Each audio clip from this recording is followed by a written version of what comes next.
Hey, Caitlin, thanks for joining me. And Krista. All right, Krista, I will answer your question in just a minute. For those of you just joining me, welcome. For those of you that join me regularly, welcome back. Esther's daughter, please say hello and happy birthday to your 32-year-old daughter. So before we get started, I want to share a couple things. In the description section of this video, you'll find a link to my comprehensive planting guide and tons of information.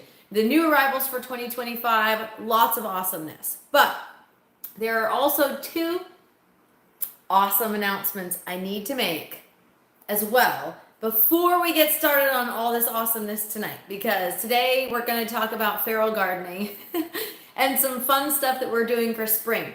Now, I'm going to link down in the comments while you guys are live my second seed giveaway or total giveaway this month. So this month, March 2025, I have two giveaways. One was the seed giveaway totally, and then one we teamed up with the glass cherry. That is going to be linked in the comments so you guys can enter while we are live. Definitely come back and check it out. So that link is there for you now. All of the announcements are posted to my blog, Mary's blog. It's not very exciting. It's just kind of plain boring Mary's blog. But what's inside of the blog is definitely not boring. So I do want to share that with you, and I want to make sure that you check it out, and I want to make sure that you get a chance to win. We've got herbal tea, Mary's heirloom seeds, coffee mugs. Hey, Natasha, thanks for joining us, and seeds. Some of those seed varieties we're going to talk about tonight during my live chat. Part of what we talked about yesterday. Denise, you're in Carlsbad, different from yesterday. Hey, Michelle, thanks for joining us. Now, the second announcement I have today is Doc and I decided, hey, Krista, we are going to put the brand new coconut coir bricks on sale. Hey, Inga, thanks for joining me. Doc said, we really need to put those back on sale. I'm like, okay, sure. And he said, everybody needs a chance to grow a great garden. And so I was like, cool, awesome. So the link to the extra large coconut coir bricks is in the description.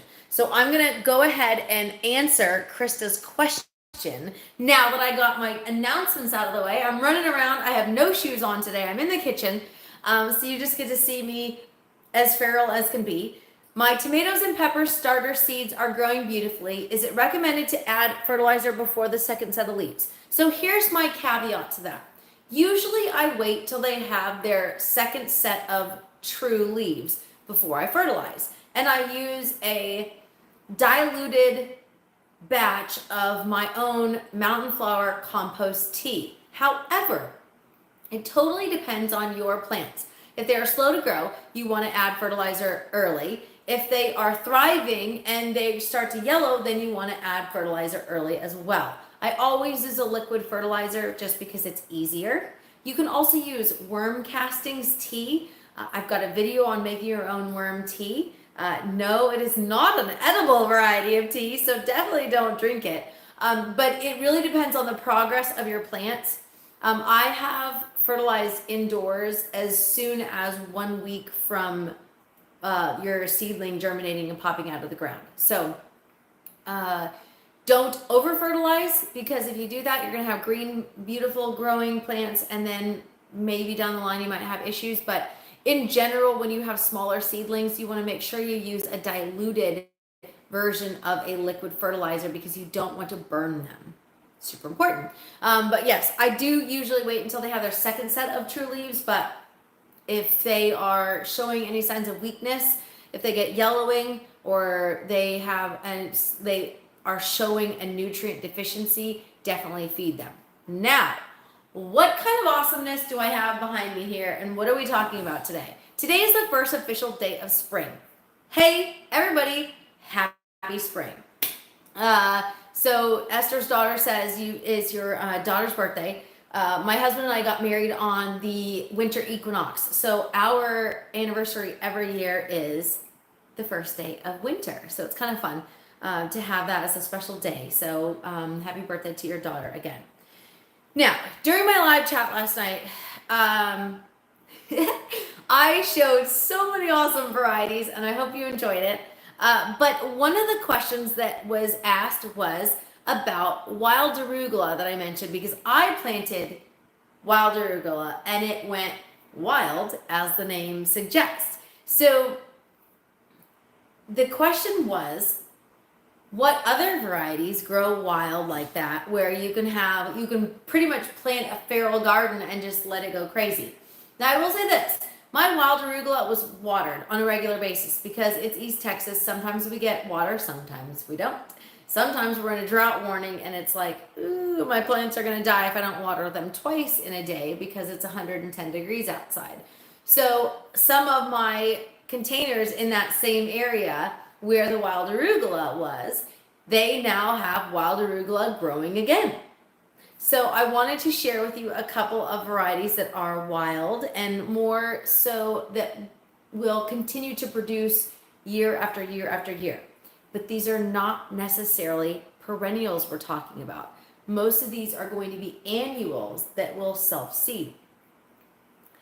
One of the most common questions I get is about sweet potatoes, because we sell seed potatoes like regular white potatoes, and a lot of people want to grow sweet potatoes. And so I promised a video on making your own slips, and tonight was my plan to grow your own slips. But two things: number one, it is super windy outside, and number two, my neighbors decided tonight was a good night for target practice, so I can't really talk to you over super loud gunfire.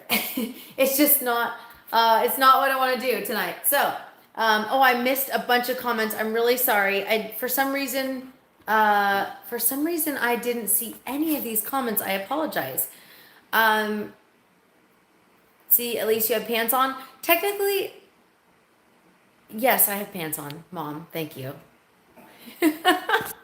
They're yoga pants, but they're not really jeans like I generally do. Krista says I have all of Mary's fertilizers. Perfect. If you've got compost tea, I will say this: the compost tea we carry is 1 tablespoon for 1 gallon.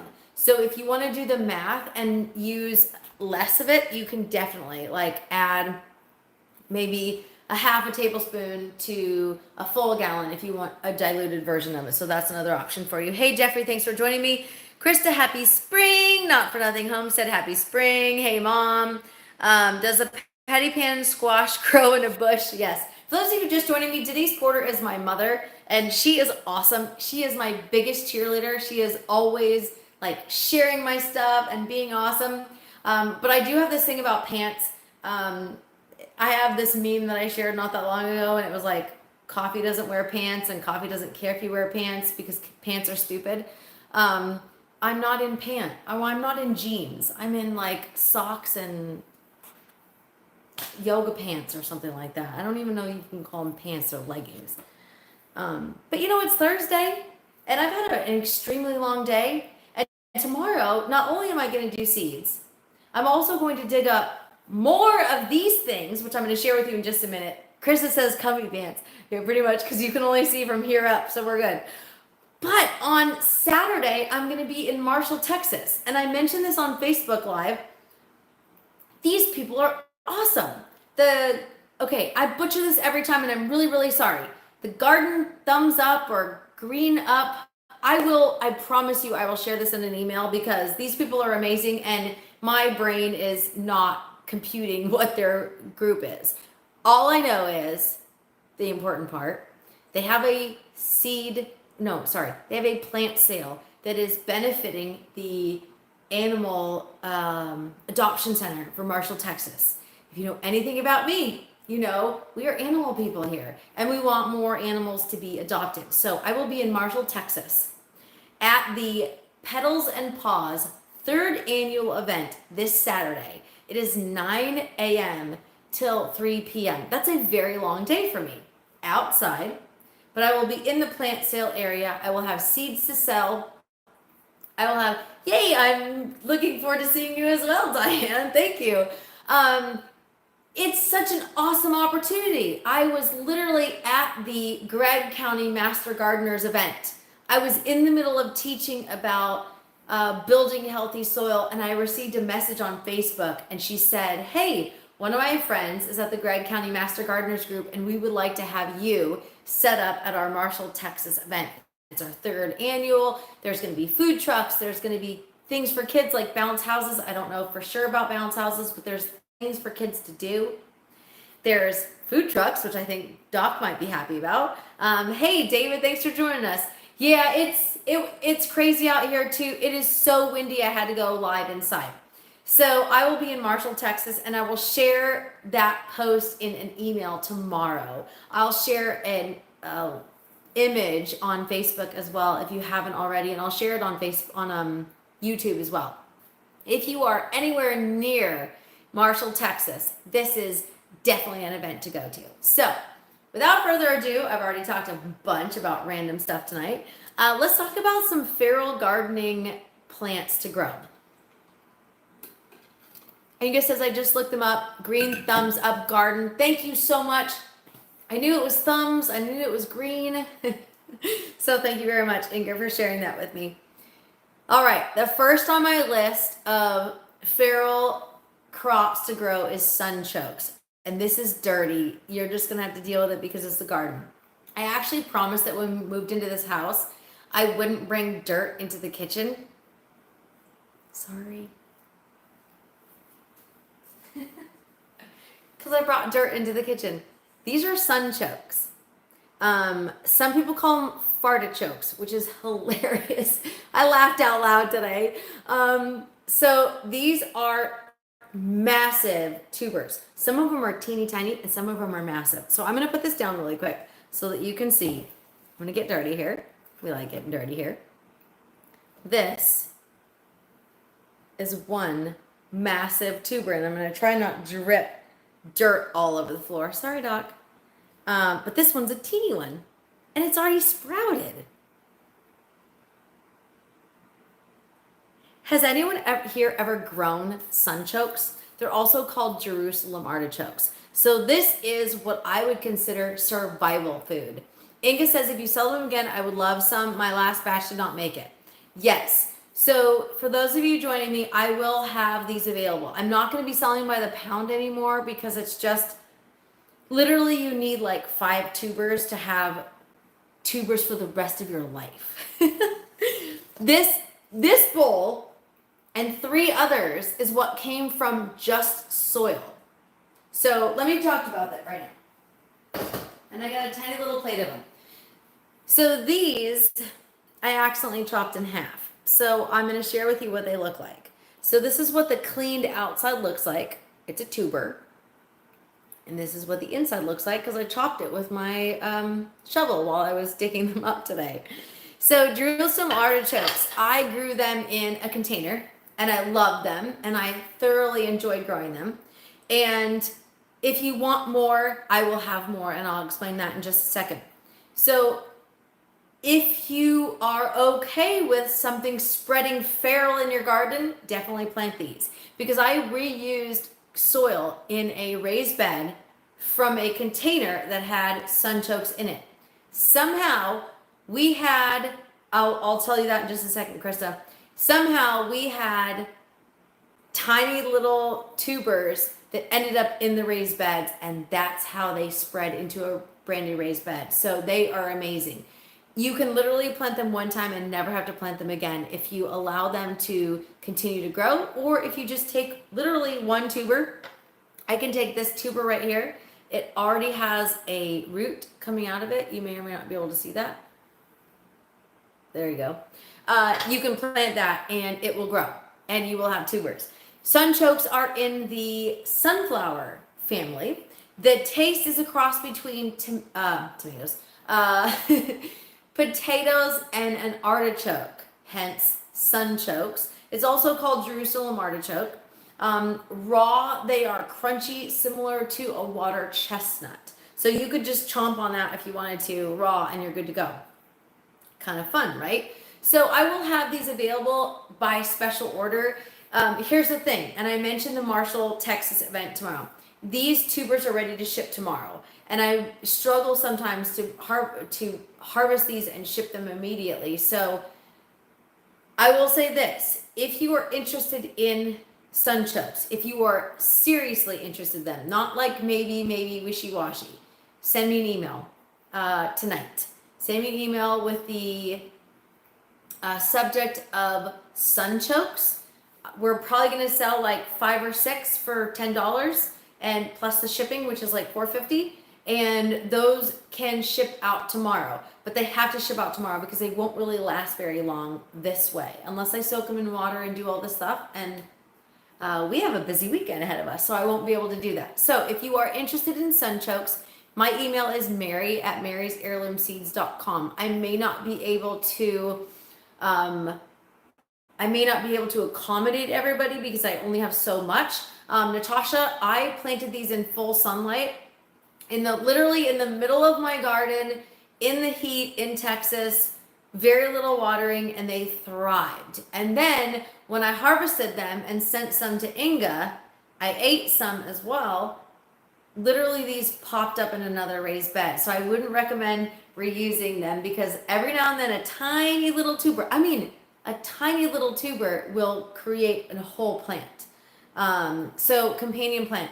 I would plant these by themselves or something with lettuce because what happens is it's a tuber. So the sunchoke grows around the soil underground, and you can plant stuff on the outside, but you don't want to plant something that has a deep root base because you don't want it to interfere with the tuber growth. So if you haven't already, hit the thumbs up, subscribe to my channel, share the video as well. Today is a crazy day. Now is the best time to plant. That's why these are available right now. They will go out tomorrow. Plant them immediately. They'll grow throughout summertime. You can harvest them at fall. You will see them thriving. Beautiful sunflowers. Probably the most beautiful and prolific sunflowers I have. I do not think they like clay too much. No, they definitely don't. These were, like I said, these were grown in raised beds. Yeah, Krista, I planted mine in containers. David says, I'm over here wondering what good things you're going to cook with them and that pumpkin in the background. That pumpkin is going to be soup. It's going to be delicious. I have a weekend of craziness, so I'll probably grow it, eat it on Sunday. Jeffrey says, do they get really tall? Yes, I am 5'3". They were in a raised bed that was 12 inches tall, and they were 6 feet tall. So the actual sunflowers themselves that grow from this plant are beautiful as well. And they attract pollinators, which is a plus. So tonight's topic is what can we do to grow a feral garden? And this all stemmed from a talk yesterday about wild arugula I mentioned on my Facebook page. Krista says, I'm in. Awesome. And you're in my area, which means if I ship them tomorrow, they'll probably get there Monday and you'll be good to go. Sweet potatoes. Hello, sweet potatoes. So many people have asked me about different ways to grow sweet potatoes because we do the regular potatoes. So I'm going to share with you now, number 2 on my feral gardening list of things that you can plant one time and never have to buy again. The second one is sweet potatoes. So here we go. Try not to knock over all the things. Sweet potatoes. So this is a regular sweet potato. Hey, Eric, thanks for joining us. This is a regular sweet potato that I purchased from Sprouts. Very awesome. It's a Japanese purple something or other. So I don't recommend planting potatoes or garlic from the grocery store because they could possibly contain soil-borne diseases. But the difference with these are, hey Joe, thanks for joining me. And Pierre, yes, sweet potatoes are like weeds, for sure. Another really good one. So the great thing about this is, hey Doc, you can ignore that one, it's fine. These leaves, you could eat like spinach. You could eat them raw. I'm not gonna eat it while I'm live because that's just rude. And you don't wanna see me chewing it like, while I'm live. So these are, you see the roots growing. This has just been on my kitchen counter for 2 months or so. And then it's got this long vine. Now from this vine, you will cut your Yes, Krista, we have a Sprouts here. I had no idea when I first moved here that we had a Sprouts. There's a lot of places you can buy sweet potatoes that are a little different. One of my customers said they bought it on Etsy, but I was like, dude, I went to Sprouts and I bought a sweet potato. Let me show you this. So this is a sweet potato that did not go in water. And you see those little funky squiggly stuff? That is not a good, healthy slip to collect from a sweet potato. But you put it in water and it magically creates this beautiful vine. Each one of these vines you can cut off and make your own sweet potato slips. Krista says we grow that kind in our pantry all the time. I know, right? Like literally one potato or sweet potato in your pantry or cabinet and you forget about it and there you go. So these are the slips. These are the vines that grow from a sweet potato. If I want it, Jeffrey says I got mine from Whole Foods. There you go. And literally it's something you can plant one time and never have to buy it again. So this is my jar here with my sweet potato. Now I'm going to show you the two slips that I cut off to create. I took my mom on the Texas State Railroad, and all I got with a smug. Not really. We had some great adventures. I love making memories with my mom. So in a glass jar, I took one cutting of the sweet potato, and look at these roots. I'm gonna try not to make a mess on the floor. Look at those roots. That is 3 days. 3 days of rooting. I was like, oh wait, I'm going to talk about sweet potatoes. I should probably cut something, right? I tried to buy from Azure Standards and they canceled my order. So I was super bummed about that. So I went to Sprouts and bought my own. So I will say this, super easy. And David says went on vacation and came back with more plants and vegetables. Awesome. So the only drawback to this is you need to make sure that you have adequate water. You need to make sure that you continue to water it regularly because this water will start to evaporate. But these roots are pretty awesome. I got another one. I love to reuse containers here, and this is even better. This one has a deeper jar, so maybe that has something to do with it. These roots are even more impressive. How cool is that? All right, so these I will continue to allow to grow. I mean, there's no allowing it. It's just doing it whether I like it or not. And then these, once they're ready, I will take those slips. Those are now sweet potato slips. And I will now plant those outside. I can plant them in a raised bed. I can plant them in ground. I can plant them in a container. I do prefer to grow in a raised bed or a container versus in ground. I will allow these to grow for probably another week before I plant them outside because I want to give them a good root base. I want to make sure that they are thriving before I just toss them out to the wolves and say, hey, I hope you lived. Similar to these, by the way. So I didn't share with you all of these, right? But if you look at these, this is a Jerusalem artichoke tuber. Look at that roots. Those are good roots that you really want in there. So tonight is way more of a serious conversation. Yesterday I was way more silly, but today we're like talking about feral gardening here, and for some reason I'm just way too serious. All right, what else? What else can you grow that is going to produce and continue to produce and just go crazy? I mean, we're talking about things that are going to continue to produce and give you food without having to rebuy it. I know, Krista, I hate being serious. Hate being serious. All right. So Inga says, no, throw it to the wall is feral. Throw it to the wall is feral? Oh, throw it to the wolves. Yeah. Egyptian walking onions are another one. Now, someone else asked me about Egyptian walking onions. I plant them in fall, and we don't offer bulbs until fall. So usually what we do is in June, we offer pre-orders of Egyptian walking onions, and they're called bulbils. They're not bulbs, they're bulbils. They're about this big, they're teeny, teeny, tiny. You plant them, they grow an onion, and then at the very top is a cluster of bulbils, that fall over, drop to the ground, take root, and grow again, and again, and again. They're called Egyptian walking onions because they drop and they walk, which is awesome. Natasha says, I missed them this past year, but you're getting them for sure this year. So if you haven't already, sign up for my email. In the description section of this video, you'll find a link to my email list. It is amazing. If you haven't already checked it out, you already know what I'm talking about. If you haven't, you're definitely missing out on a lot of great information. So Egyptian walking onions are definitely at the top of my list of food that will continue to produce and produce and produce. You can eat them. What you do is you just separate them out. You replant what you don't eat, and then you eat whatever you want to eat. You can eat the greens and leave the actual onion in the ground. They're amazing.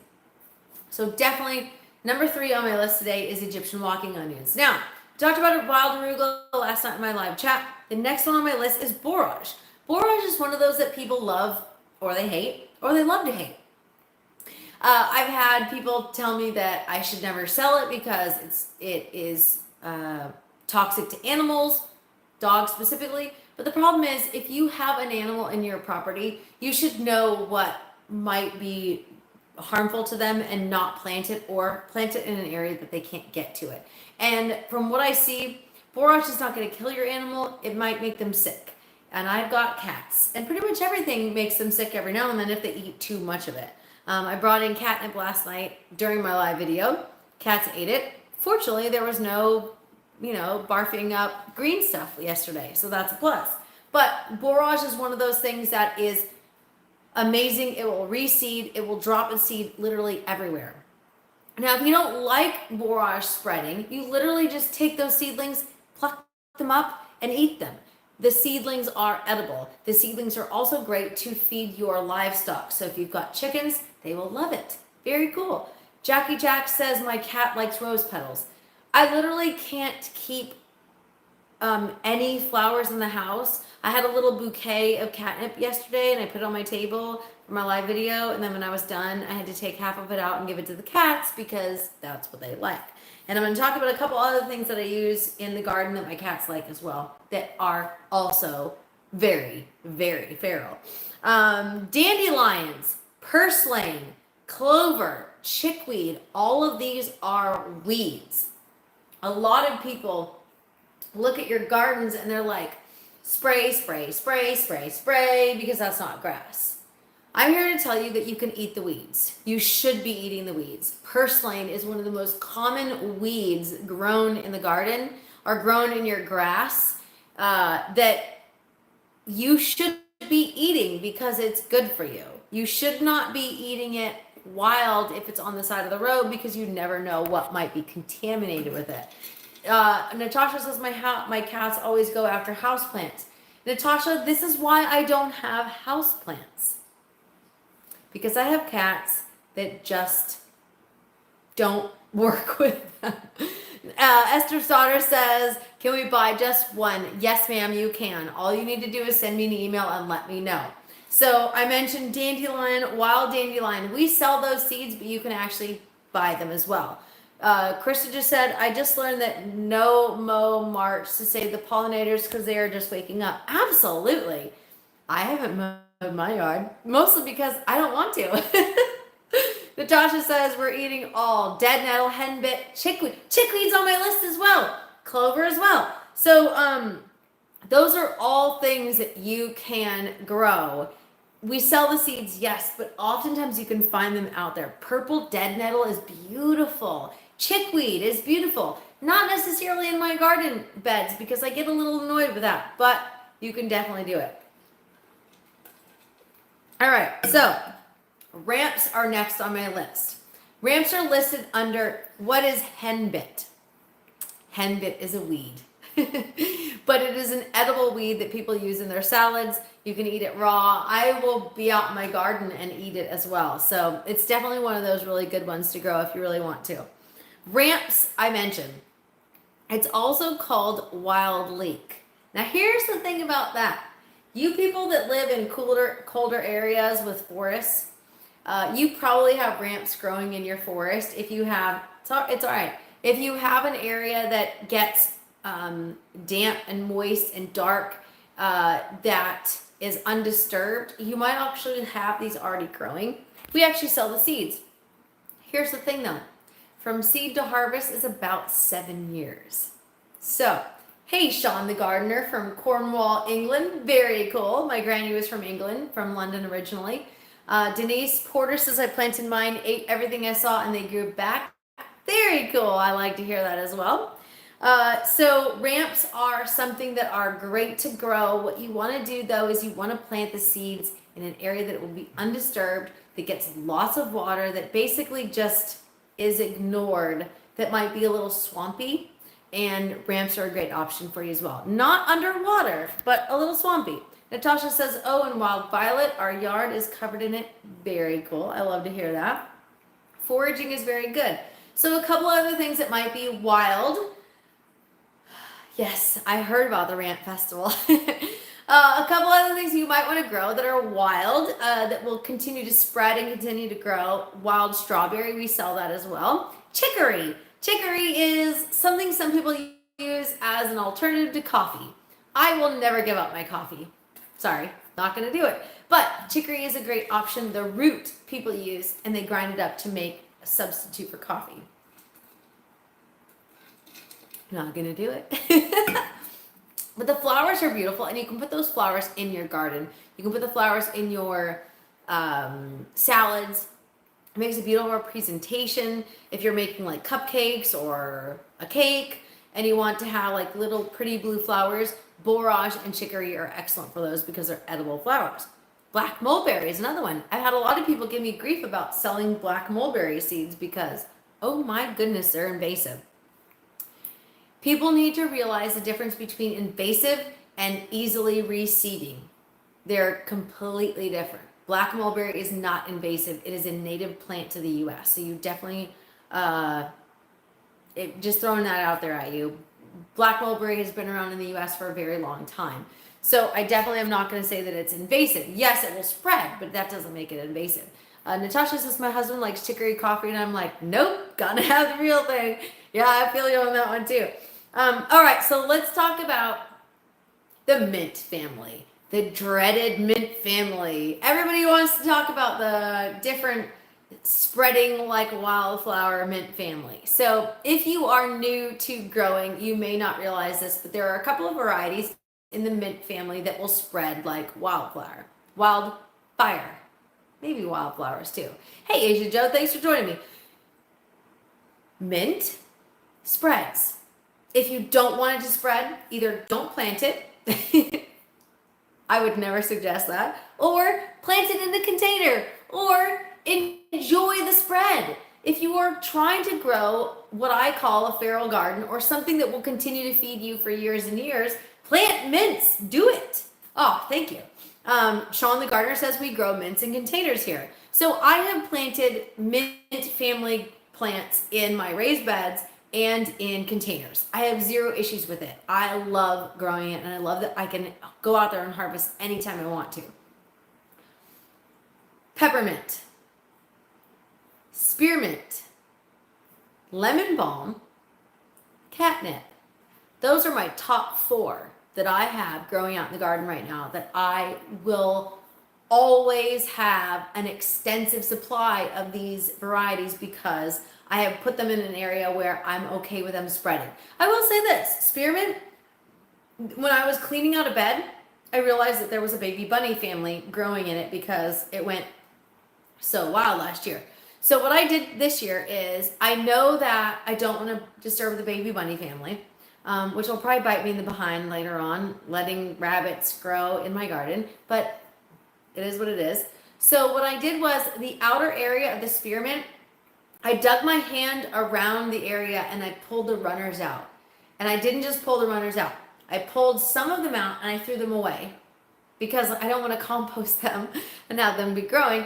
And then some of the other runners I put out in the woods because I don't want to waste all of it. I do want some of it growing wild. So I have spearmint now growing wild, hopefully. Who knows? And so that is one way that you can figure out how to deter it from completely spreading. It grows in underground runners and also on the surface runners. And so I had to dig a little bit to make sure I got some of the roots up for that spearmint. The lemon balm, Fat Baby Jojo, he loves it. If you haven't seen Baby Jojo, he's my massive cat. He's my amazing snugglebug buddy. And he loves lemon balm. And I never thought that I would have a cat that would eat lemon balm because I thought that citrus deterred cats. He loves lemon balm.